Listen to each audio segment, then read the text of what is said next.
Ahoy, my name is Ben Clanton. I'm a children's book author and illustrator, or authorstrator, and I'm recording this video from my studio in Seattle, Washington, where I live with my family. I was asked when introducing myself if I'd share something that doesn't typically appear in my bio. So some things that might not have heard or wouldn't be able to read are that I love to play basketball. I love fun socks. I wish I was able to grow a magnificent mustache. Pretty sure I can't quite pull one off. And then let's see, what else? I love animals. I'm vegetarian. I like to paint on potatoes and also mail potatoes to my friends. So that's a bit about me. Let's see, I'm being asked here, Harbor Springs Festival. Had I heard of it before being invited? And yes, I had heard of Harbor Springs previous to being invited.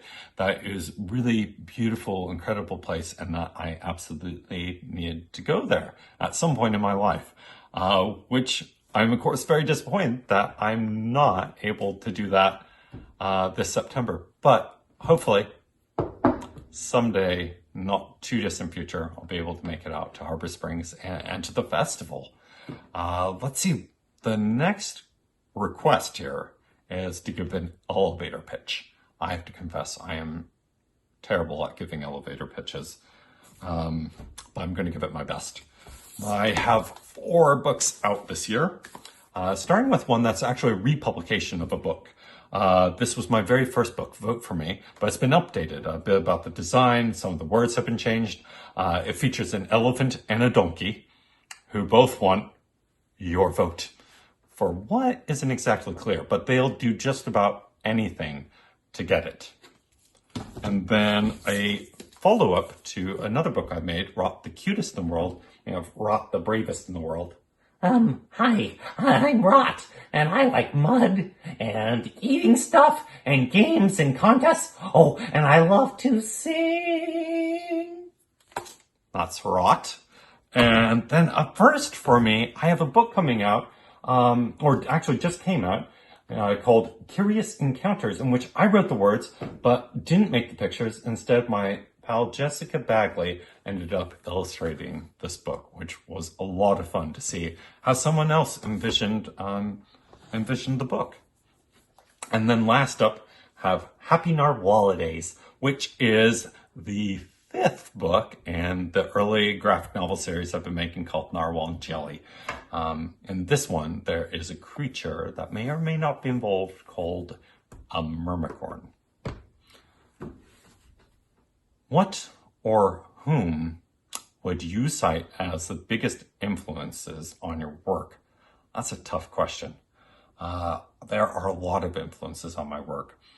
I guess I should start, though, at the beginning, which for me, beginning of becoming a writer and illustrator comes with becoming a reader. I've also been asked here, what or whom has been the biggest influence on my work?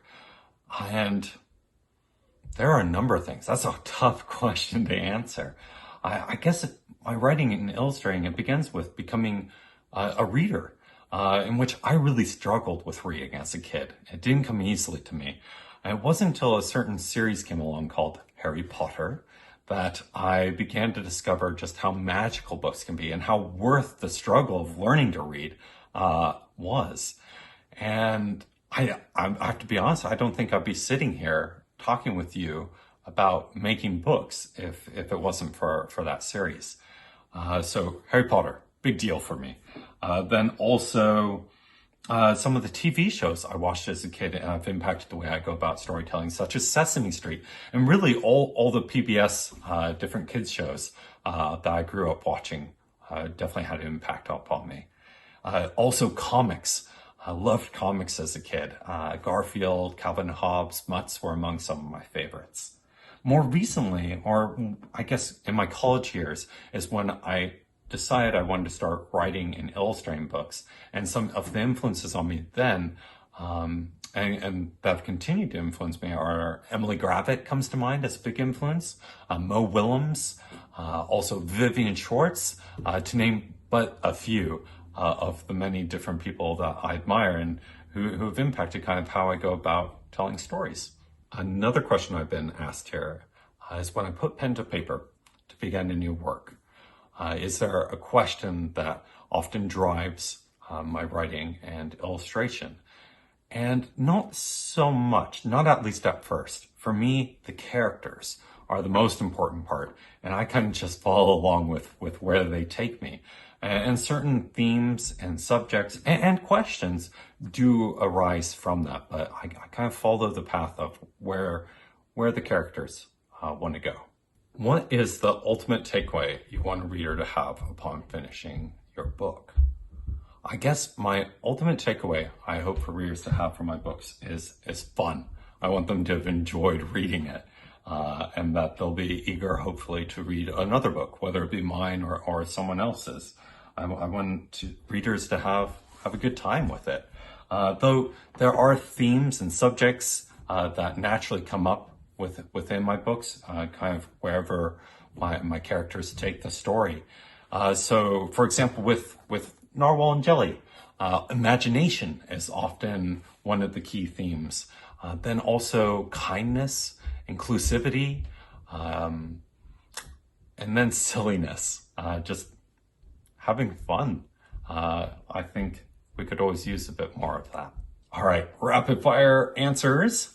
I'm more of a slow responder, but again, I'll give it my best. So here we go. The one book I'd like to read again for the first time is The Way of Kings. If I had to pick one body of water, it would be the ocean. True or false? Oxford comma all the way. True.